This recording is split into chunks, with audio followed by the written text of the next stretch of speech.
Yes, you all can. You all can hear me. Okay, cool. How many people we got in here? We got a few. It's not gonna tell me though. 31. Okay. It's a good start. Okay, so let's get to it. You guys have any questions, comments, concerns, hatred towards me for making these videos? Please voice them. They always make me feel good. Okay, so today part four is authors and conflicts of interest. What is a conflict of interest? A conflict of interest is when someone changes some law or regulation or guideline and financially benefits from it, but at the same time can kind of hurt everyone else. Okay, awesome. Audio is good. You can probably hear my air conditioner in the background. I would turn that off, but it's just really hot. Is audio good? Yeah, audio is good. Okay. It's just really hot.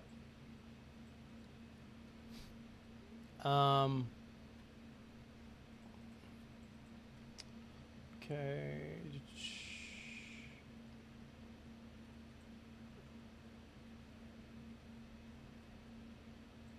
There's a way to...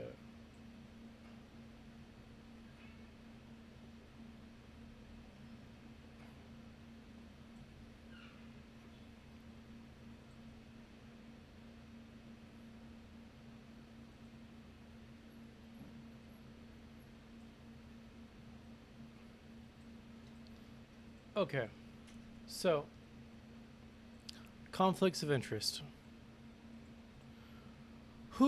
Now we did some work the other day. Another tab on the people that write, and I think this is one of the more interesting things. I'm also going to make a little bit of an outline here because I have some ideas today. And there's actually a specific man, hint, that I kind of want to blame for a lot of this. He gets a lot of blame for a lot of other things, but I'm, whatever. He can be my scapegoat. Let's see. CSG.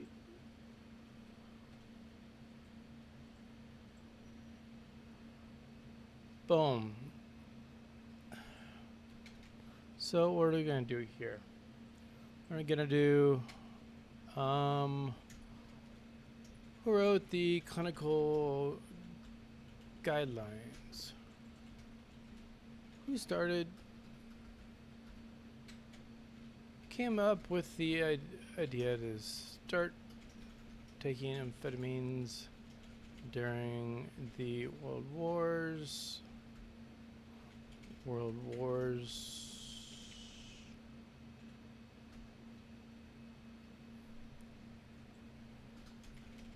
For psychiatrists. And in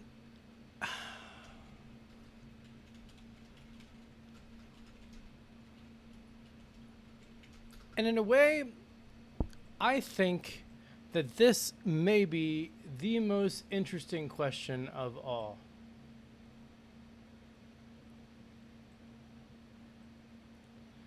Shipping is crazy. And conflict of interest. Yes.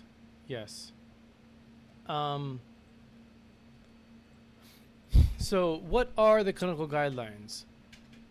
So there's this book called the DSM. What is the DSM? DSM is a list of all disorders, basically. And then the DSM doesn't tell you how to treat them. It just lists everything that we think we know. And then after that, you get something called the clinical or like the recommended clinical guidelines. Where are we at? Where are we at? Where are we at? Where are we at? Where are we at?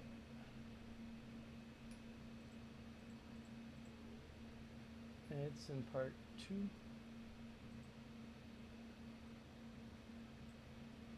Yeah.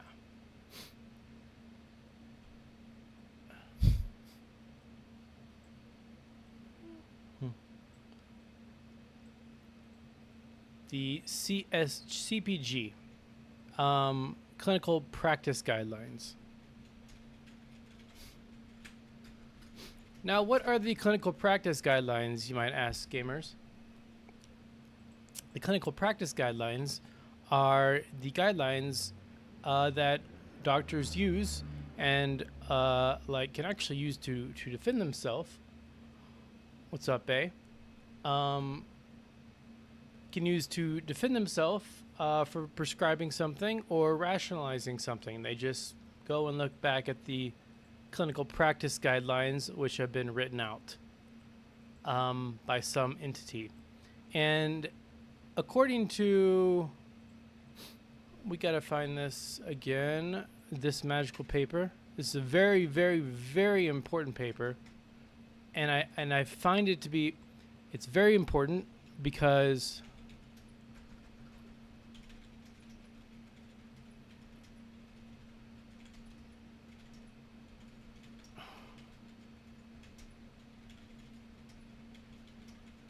I wish I had the DOI. Because the people who write what the doctors should do and what medications they prescribe remain anonymous. But at the same time, 90% had at least one financial relationship with the pharmaceutical industry. None of the financial associations of the authors were disclosed in the clinical practice guidelines. 100% of the work group members for both the schizophrenia and bipolar practice guidelines were found to have industry relationships, and 60% of the work group members for MDD had financial relationships. So, we're going to try and focus on ADD here.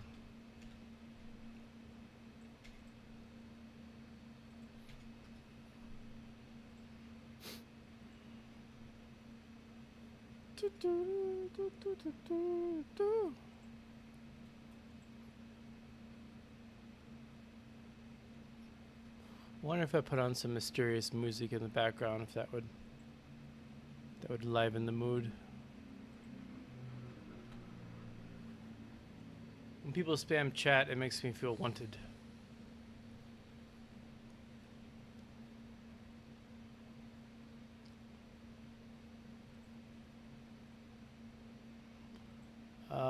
DOI, and you shall be rendered from Sci-Hub.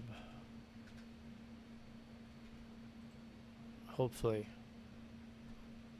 And thereth you are. Okay. So.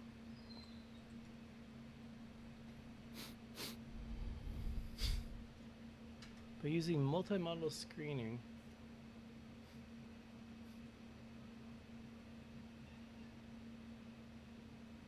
what's up, Alex Tapia? Connor Blair, my thoughts on Adderall. I'm gonna try to make this succinct. And they have also evolved a bit after the past 4 days of doing these live streams every day. I believe that the doctors' first line of defense, or first recommendation, is to just give people drugs in America. They do not do that in other countries. What they do first is they attempt to treat patients with behavioral practices. And there's a lot of financial incentive for that, especially since it's legal to advertise pharmaceuticals on television in the United States. It is not legal to do that anywhere else. And I believe that that has created a cultural snowball effect.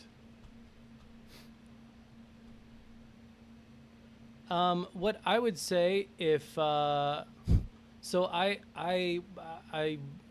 who knows, like if you were to hand me Adderall now, I'd probably be like, whoa, guess I could take this. I ended up leaving the country because I need to get away from it because it was too easy to get, and yeah, things are a lot more stable now, and it's like I'm having to figure out how to do basic adult things. But it's working well. Um, I had a friend who did something similar. He went to a country in Asia, and he got off of it. I mean, I believe in neuroplasticity.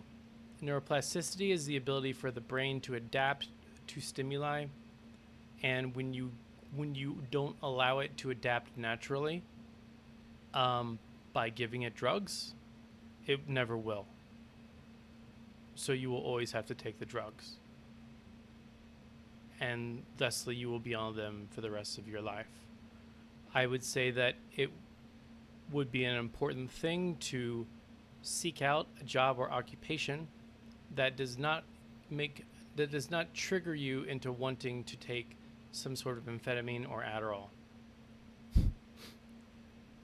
And because if you are in an occupation, like for example, programming makes me want to.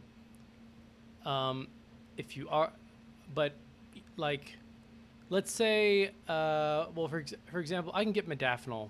I'm in Colombia. I can get modafinil here, and I can. If I start kind of programming on modafinil, then it's like, whoa, I can focus really well, and then the next time it's like, whoa, I should just take that again. Let's just keep doing it. And then state-dependent learning kicks in, and then I can only program on modafinil, and then I have to unlearn that entire habit. Plus, you start acting like weird, like you're on a different frequency when you're on these drugs that other people are not. I do recognize that there are exceptions. However, I believe that it is highly overdiagnosed.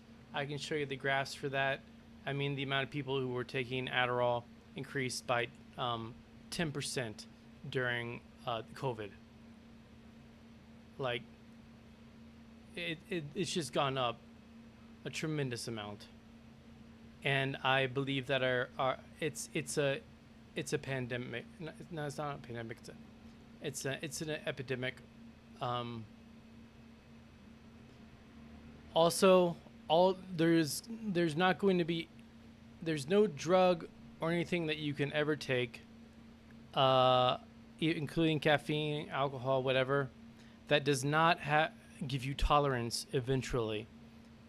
And when you start taking something and you get tolerance, man, you had to ask this question.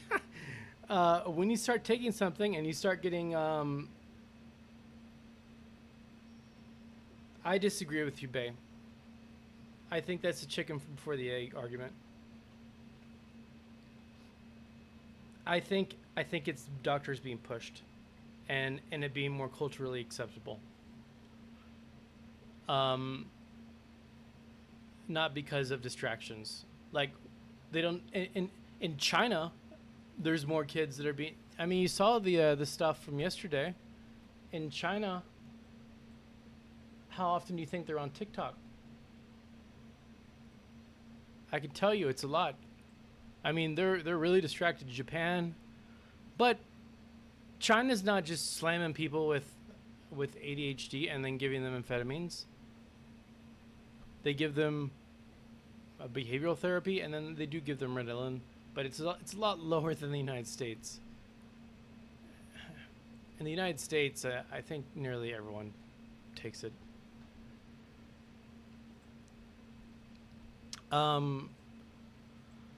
So Adderall would probably be a personal decision. I do not think it is I strongly believe. I do not believe. I strongly do not believe it is a good long-term decision in any capacity for anyone. I'm not a doctor though, so I guess I can say that.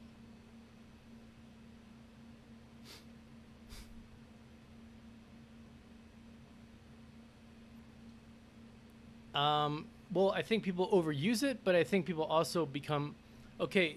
State dependent learning is when you learn a skill or you do something like programming in a state of mind generally associated with like a drug, and then like the way you when you attempt to do that skill or thing again that you and you're not in the same state that you learned it in, then it's much more difficult to access those neurons. So I think that you can take it, sure, but you're just kind of like kicking yourself in the foot. And I don't necessarily even think that I think that it makes you think that you're more productive than you are. That's what I think. Like,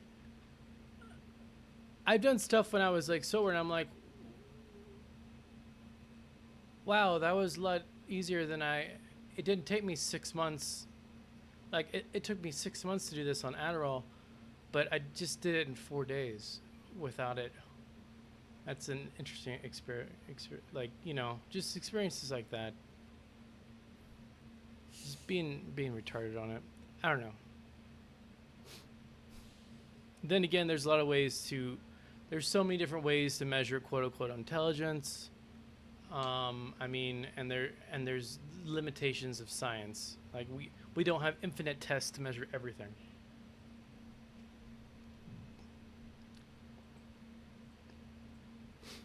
You can also get dopamine by taking very cold showers and lifting weights. Lifting weights increases something called tyrosine hydroxylase, which converts tyrosine to dopamine. And then cold showers, I could pull up the Andrew Huberman thing, but and then just kind of doing something you enjoy or something stimulating. Whereas, like, also think about this. Let's say this was one of the biggest realizations I had. I was taking Adderall, and then I would do something on the Adderall, and I didn't enjoy doing. Like, unless I was on Adderall, I wouldn't enjoy doing it or want to do it whatsoever.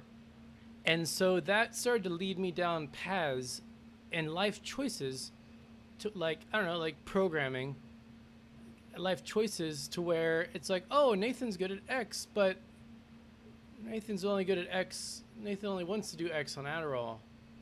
And so that starts leading you down this self-fulfilling prophecy whereby you're consistently you're just taking these choices and paths in life where you're not doing the thing that you want to, or you should be doing, or you enjoy.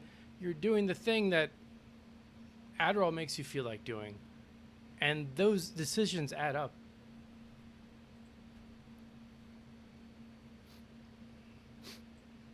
I know, a bit of a rant there, but that would be my I think my advice there is valuable, and I think if you're taking it, it should be considered. You may also show it to your psychiatrist if you'd like. I've thought about this a lot. Anyways, let's get back to the conspiracy. Yeah, decisions do stack up. They do. And then one day you end up in Colombia. Because there's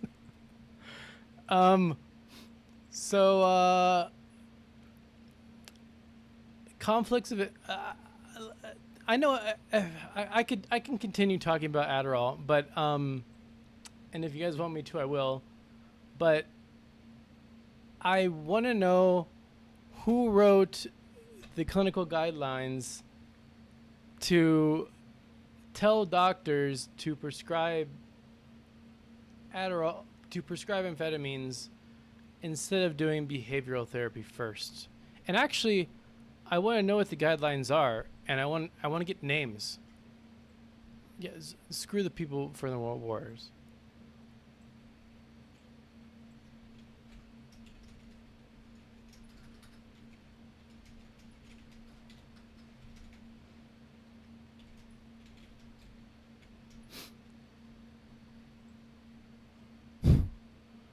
So,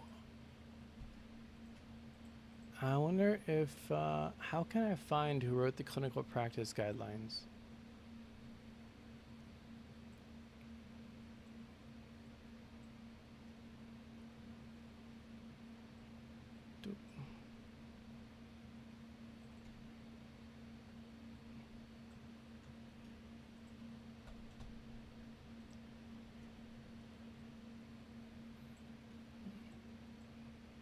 Geminis get this too.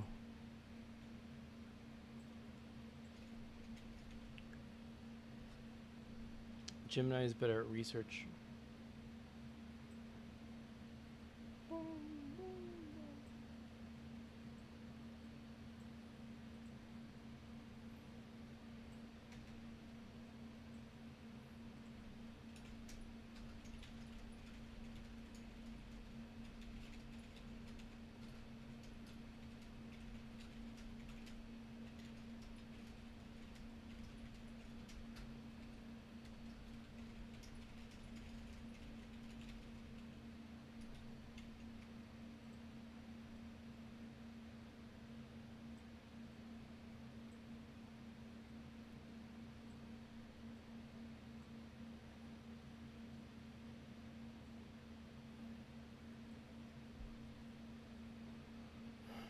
I mean, Big Pharma seems like a given. I did talk about Big Pharma and the other ones.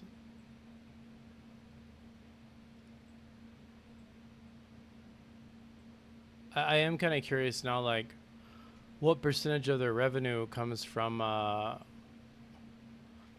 are the most prescribed medications?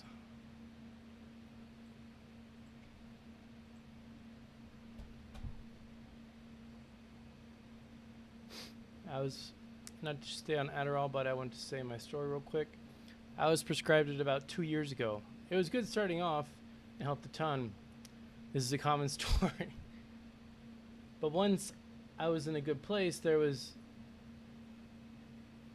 I was, sorry, in chat it cuts it off, because,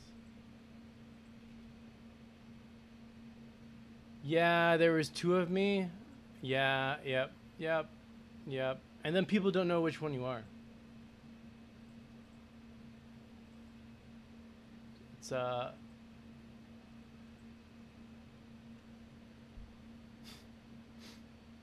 yeah, but was Adderall you more productive? Like, if you were to write down the things you accomplished, or like, I'm gonna make something that we're gonna get some physics here, guys. Imagine this is a jar, and I'm gonna put like some air in it, air molecules. Let's say I fill it with air. Now, what happens if you put air in a jar? Does the air just like sit in a corner? No, it doesn't. It expands to fill the entire jar. And this is called entropy, or the tendency for things to just kind of like fill their container. Now, imagine this jar is, imagine we have a new jar.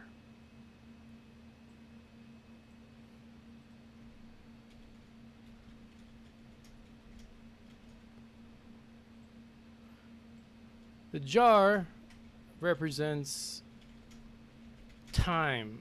You have to do something.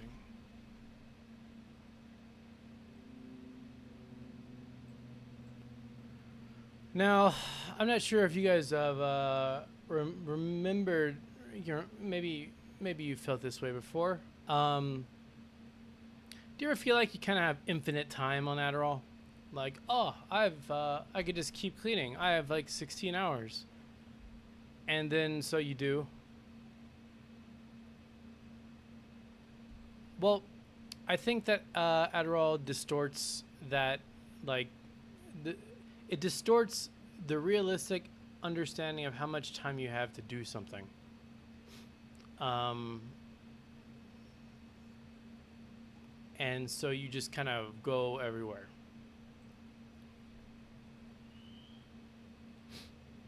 Like, the amount of time that you have is the amount of time that it should take to do something. And the word productivity, I mean, define productivity.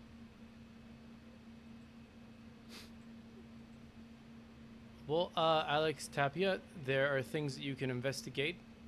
You can investigate if you have sleep apnea. I've gone through all of this. I've tried like everything. You can investigate if you have sleep apnea. You can get like a Whoop, like I do, to see what sort of like sleep you're getting. You can see if you're hydrated. Really, honestly, the biggest, and Brian Johnson says this, the biggest thing that makes the biggest difference is getting enough sleep. And that means going to bed at the same time every night, actually. And that is also true in my experience. The other thing I have tried that has worked for me has been eating only meat, which is the carnivore diet. And I've tried everything. So those might be a few tips. You can try them. Like, just because you don't have energy doesn't mean there isn't a way for you to have energy without pharmaceutical intervention. Unless you've already tried everything. Once you've tried everything, then okay. Okay, we're back to the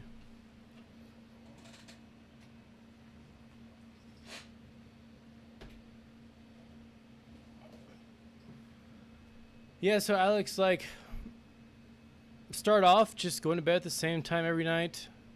You can try a carnivore diet. I know it's a bit of a cult, but it is pretty easy to do. Yeah, I would agree with Connor. Your brain is telling you guys are accomplishing way more, or that you will accomplish way more. If you were to write out what you did accomplish on Adderall, you might kind of see something.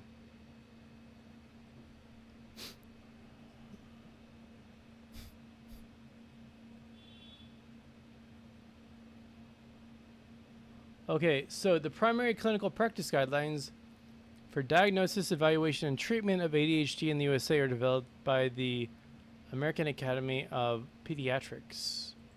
The most recent version of these guidelines was published in 2019 entitled okay. Why is this MK Wikipedia? Interesting.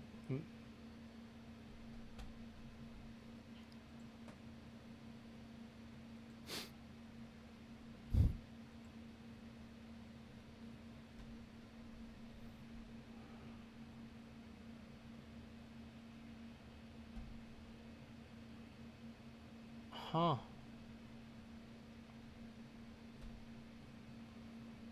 And why is my computer slowing down?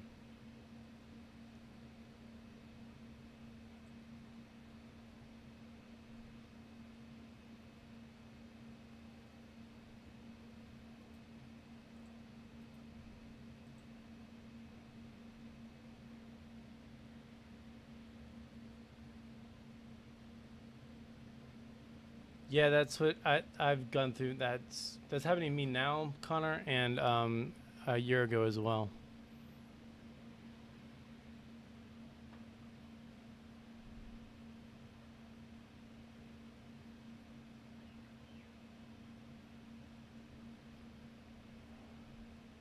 System level barriers that hamper the adoption of the best practice.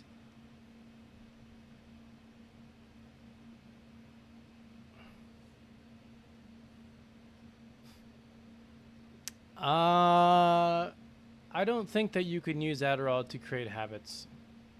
You can use Adderall to create the habit of taking Adderall. Am I sober now? I just had, what was it? So in the mornings, instead, because I'm, one, to save money, and two, oh, you might be asking Connor. I have like caffeine pills, and this is really just so I'm like, because I'm a little bit broke right now. And if you drink like coffee, not only does the coffee have like pesticides and stuff in it, but like a cup of coffee is like 100 milligrams, so I take that. I've had like 300 milligrams of caffeine today, and I kind of wanted to like reduce that.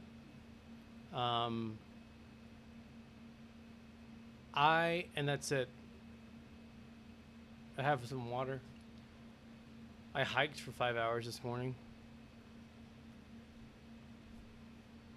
But yeah, I'm sober. Sometimes I'll like relapse a bit and take modafinil, but I don't really, cause you can just, there's an app here where you can just be like, oh, I want some modafinil. And then they just bring it to you in 5 minutes. And that was a bit of a problem. Yeah, I took a very, very cold shower.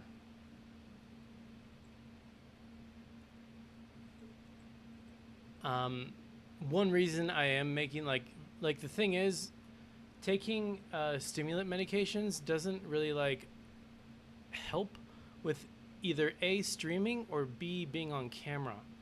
So I've kind of adopted these things in order to so I'm not programming anymore. I've adopted these things in order to make it difficult. I mean, like, so I don't, let's say, take modafinil or something like that. So I'm trying to shape my life around that.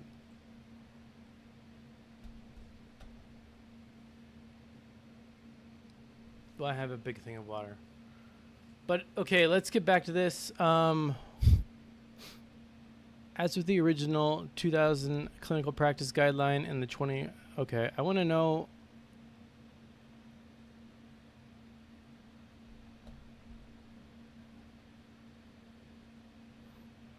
No.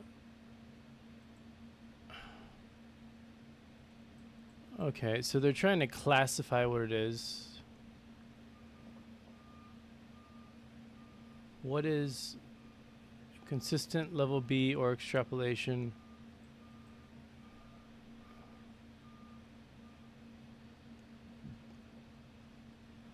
ADHD goes undiagnosed in a considerable number of children.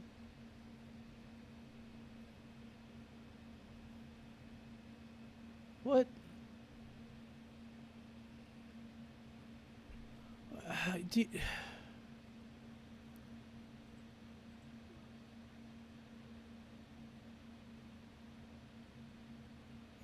What?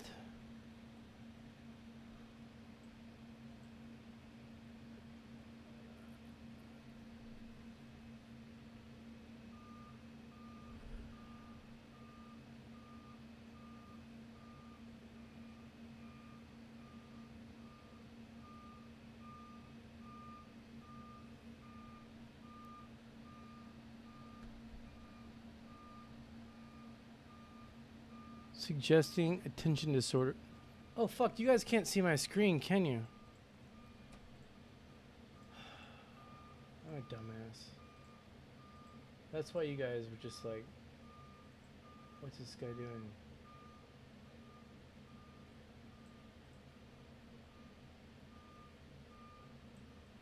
Yeah, I was reading all this stuff, and you guys kept talking about Adderall.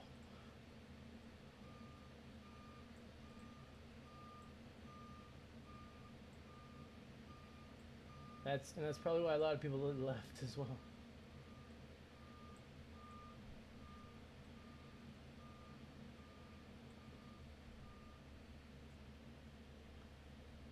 Okay, here's what I'm actually researching now. These are the clinical practice guidelines for ADD. I'm trying to kind of decipher them.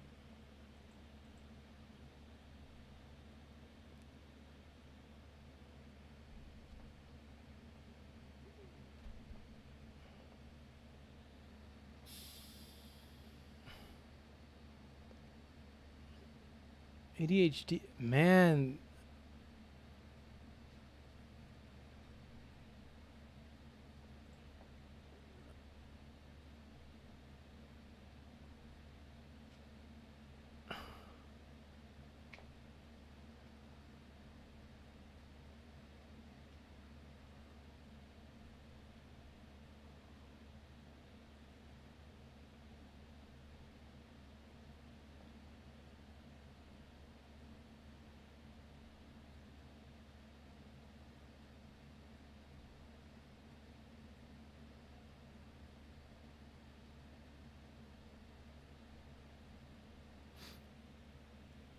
What is a CAS?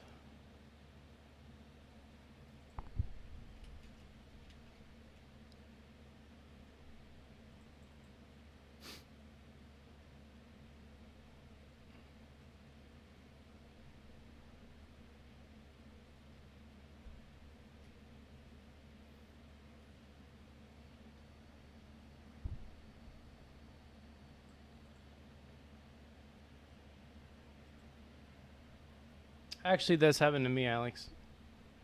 That they do work. They do work pretty well. Or if you're like sleep deprived.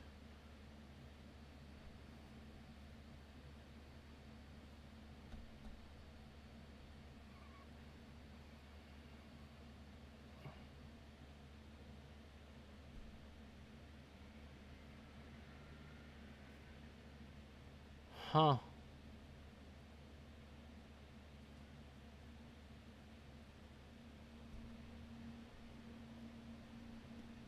So this basically seems to say that.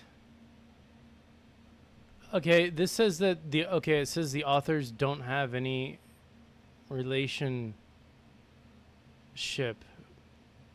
Okay, there's no conflicts of interest, apparently.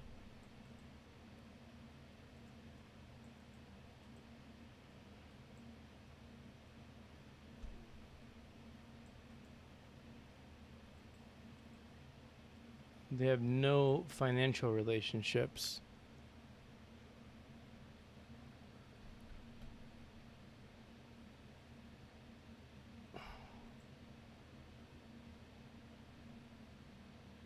Well, this is definitely worth bookmarking.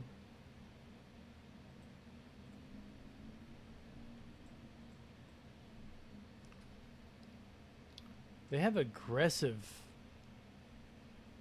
very aggressive.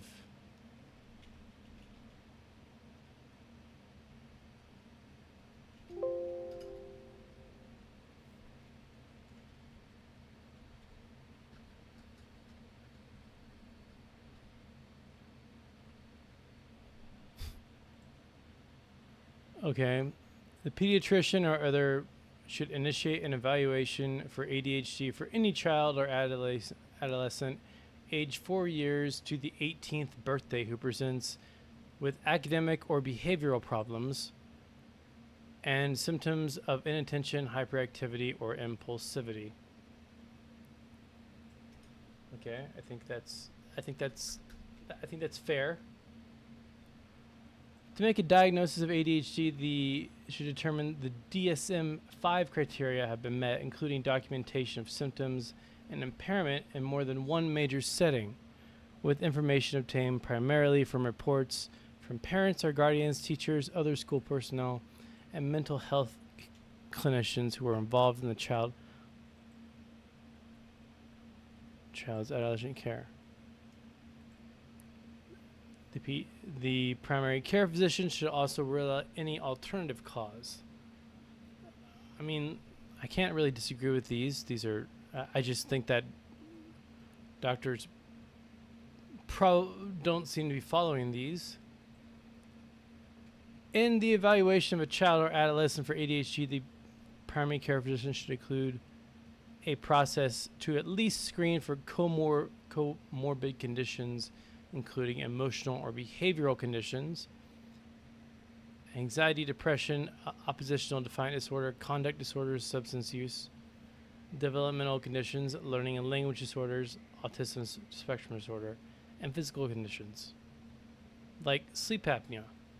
I think that goes underdiagnosed.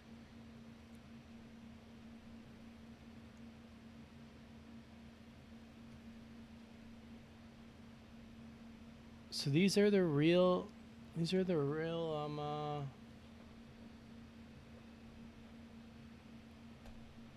oh, and then it gives, oh wow. Wow. So then it's like, okay.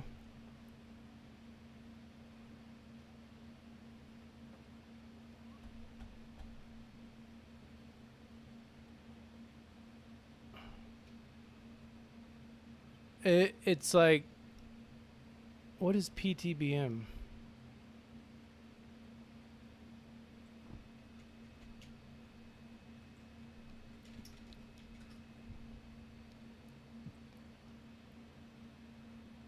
Parent training and behavior management.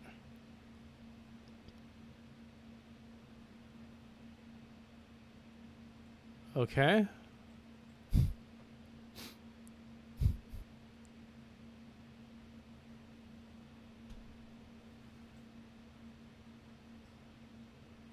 Methylphenidate. Ritalin may be considered if the behavioral stuff doesn't work.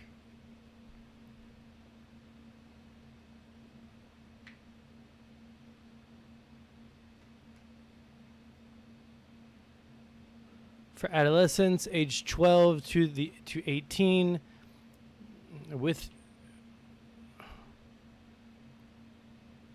ADHD, the primary care physician should prescribe FDA-approved medications for ADHD. So, strong recommendation for medications.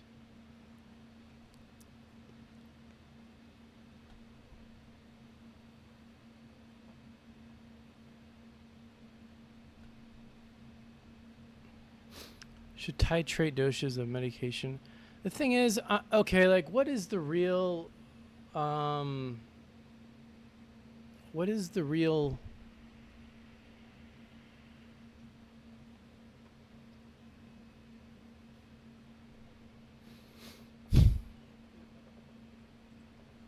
the DSM-5 criteria?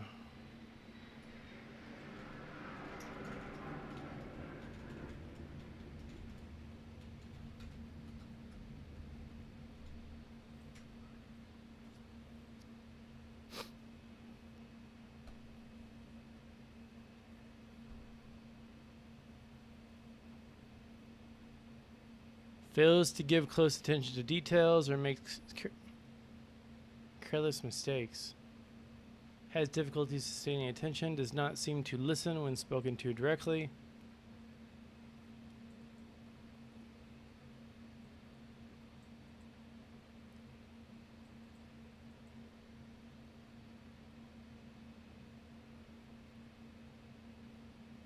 At least 6 of the following.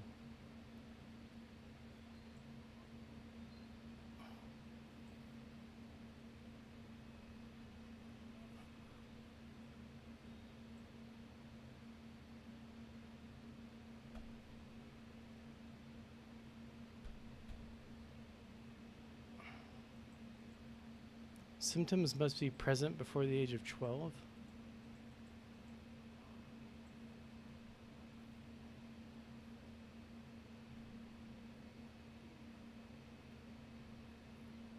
For a diagnosis in older adults, 12 and older, and okay, at least 5 symptoms are required from either of these.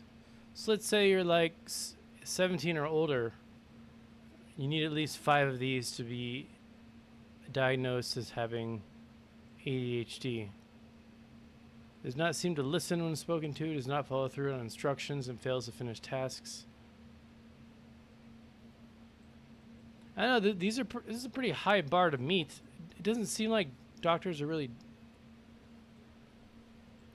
So I can't really say that there's much conflict of interest in the guidelines. I think these are good guidelines, and if they were actually followed, although they're a little bit vague. Like, do you do this? Do you do this? Because sometimes, like, you do, sometimes you don't.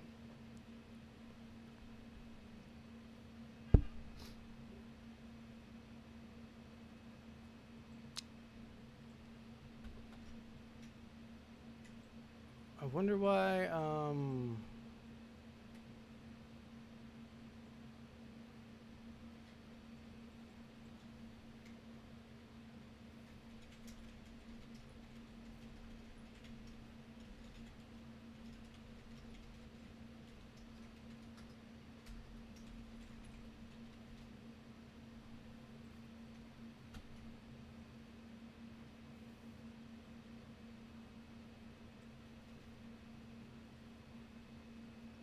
okay.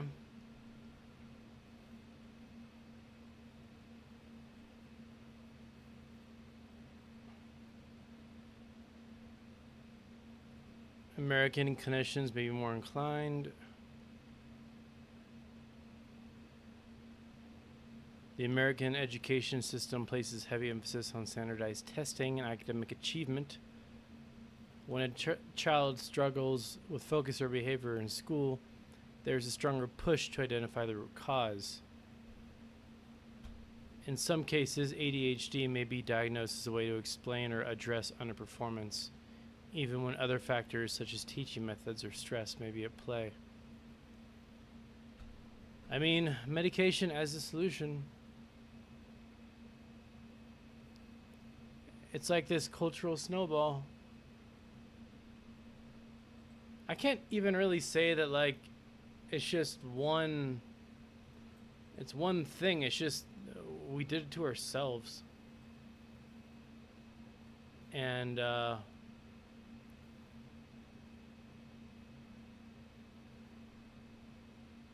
damn.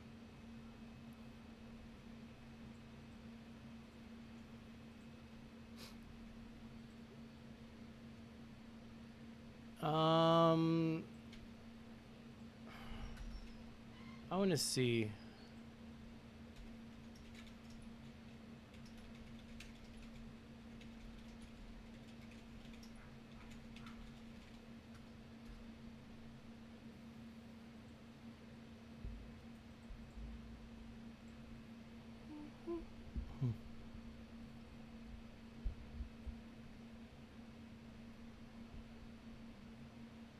Sponsor. This is where it goes.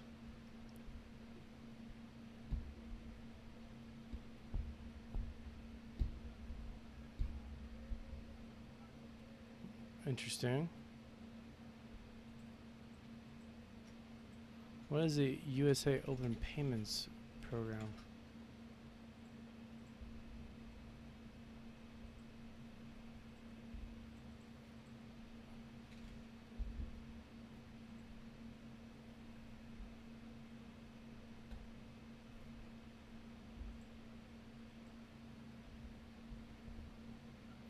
So this I didn't know what the hell this was. Open payments. This lets you see the amount of payments that pharmaceutical companies are giving out. And I'm wondering, oh dude, so research payments, okay. And then general payments. 19 million isn't that much.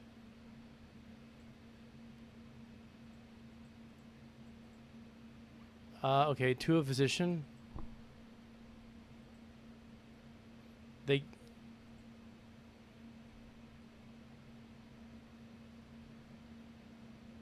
Okay, here are the people they gave them to. Consulting fee. Man, they really.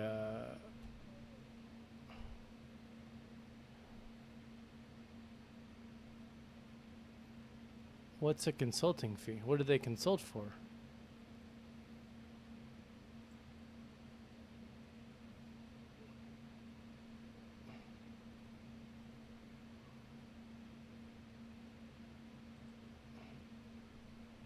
Oh. Oh.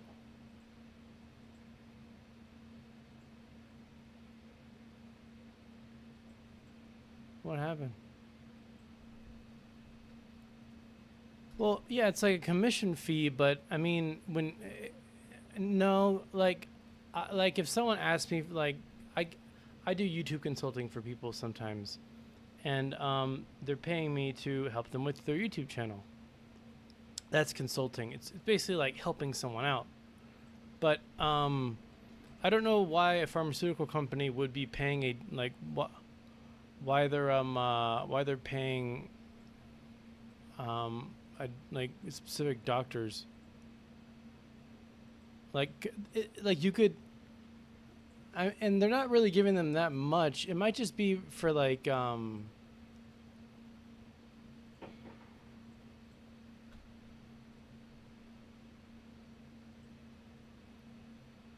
it might just be for like, who is this dude? Just look at your LinkedIn, bro.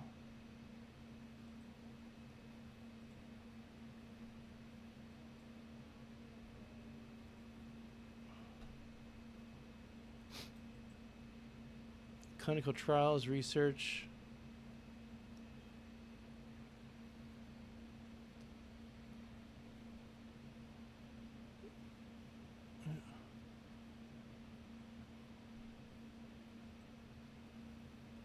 I wonder why they gave him $150,000.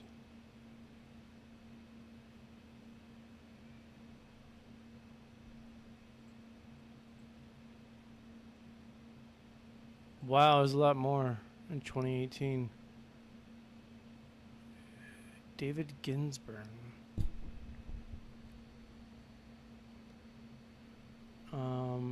And okay. Compensation for services other than consulting, including serving as faculty or as a speaker at a venue other than a continuing education program. Consulting fee, food and beverage. It's a lot of food and beverage. So they just like blow like 3.5 mil on food and beverage to take out these doctors.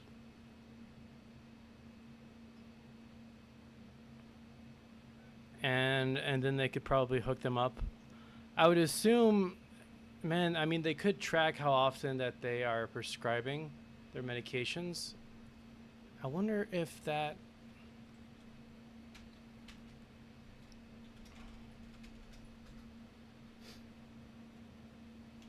So the doctor that helps the farm... I don't know. I think, yeah, the consulting fee, I think they're purposefully making it, they're lumping it, they're labeling it consulting fee because that's purposefully vague, and that can be anything. It could be like they could just say it's anything. Now, I don't know what that is. I mean, but it's that can fall under anything. I don't know what they would be helping them with. Yeah, it allows for like a lot of leeway.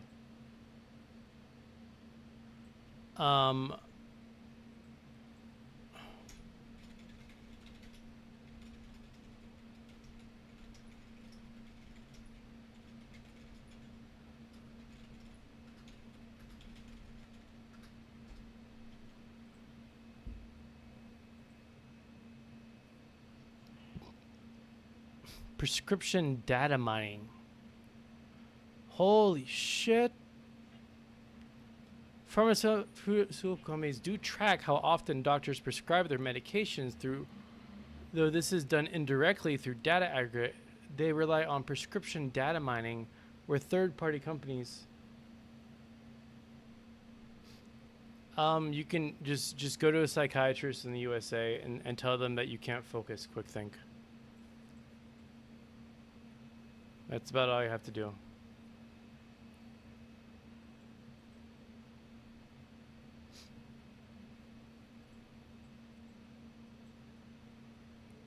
And it won't save your life. It'll probably run it. They rely on prescription data mining, where third-party companies collect and analyze prescribing information.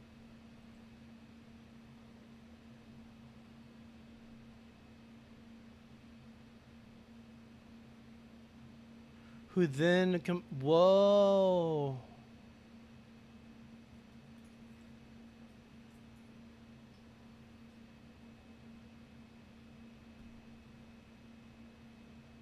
Whoa. So they get the data from the pharmacies, and the thing, like, let's say there's like a CVS, and the CVS is near, I don't know, like probably the CVS near your doctor is going to be the CVS that you fill out your prescription with. And so they use data like it's a geostatistical analysis to then get an idea as to how often doctors are prescribing things. And then, so I mean, they have the money to do that, so they can from this conclude the amount of like how often certain doctors prescribe things,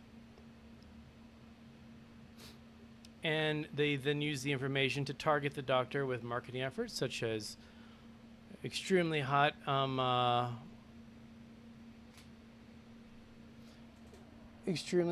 what's it called, pharmaceutical reps, inviting them out to dinners, giving them, I don't know, consulting fees for something, and probably inviting them to be a speaker at a venue. And if they are like, and this money could influence their prescription habits.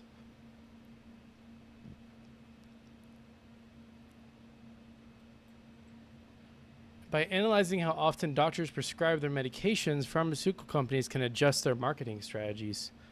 If a doctor frequently prescribes a competitor's drug, the company may increase its marketing efforts to that doctor by offering educational materials or consulting opportunities.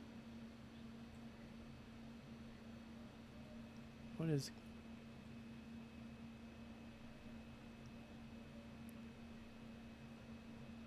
This is a...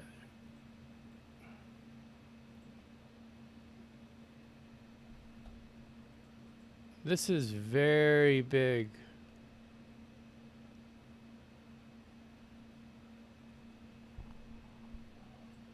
Okay. Okay. And we can use all that to like just compile things. Like, I want, did this David Ginsburg dude give, who is David Ginsburg? He's in Michigan.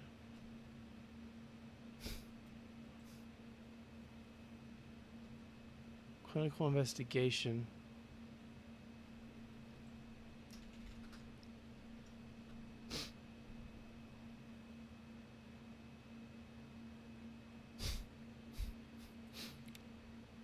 What?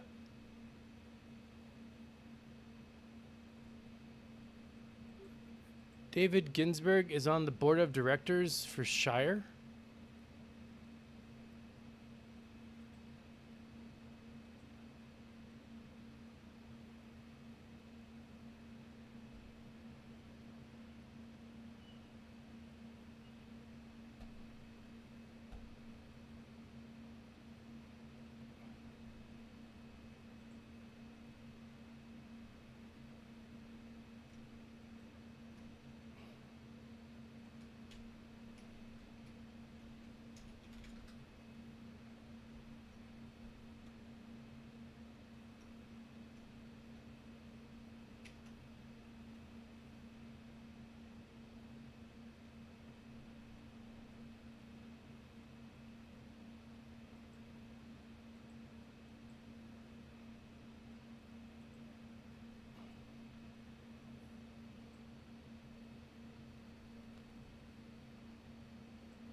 Hmm.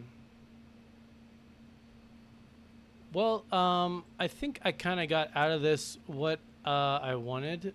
Um, I hope some people learned some things. We didn't get too many viewers, but yeah, the I didn't know that it went this far.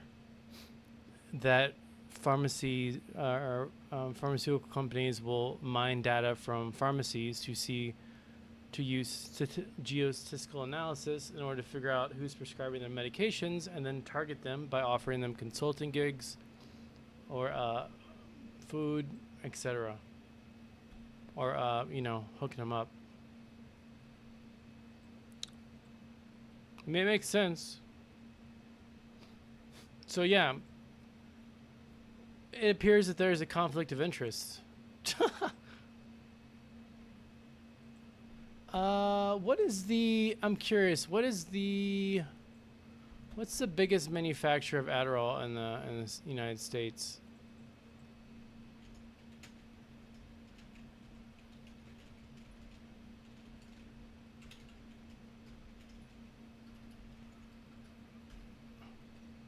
I wonder if I can look them up.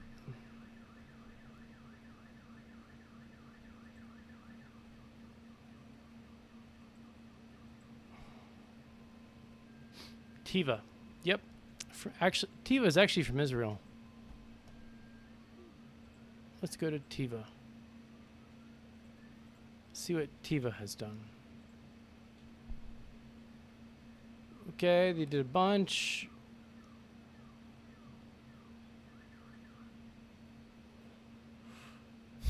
Including serving as a faculty speaker, consulting fee, table. They gave her a bunch. Why do they give them like payments that like a? Why do they give them so many payments? Is it like a commission? Oh, and look, dude, look at the amount of people.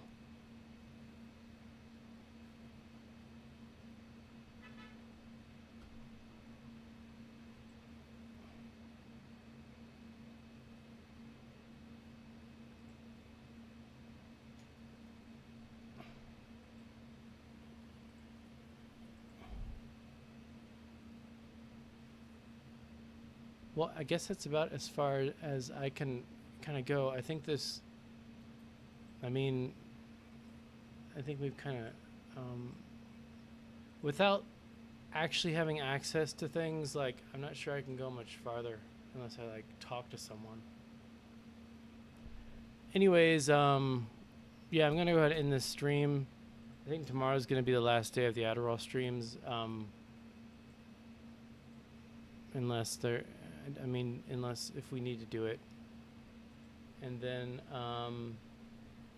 thank you, Alex. I have learned a lot, and I will synthesize all of this into a nice little video.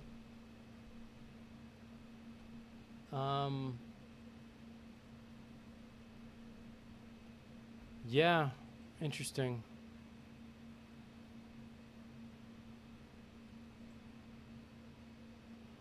Alright, well, I'll see you guys later. I might make another video tonight, not sure. Bye.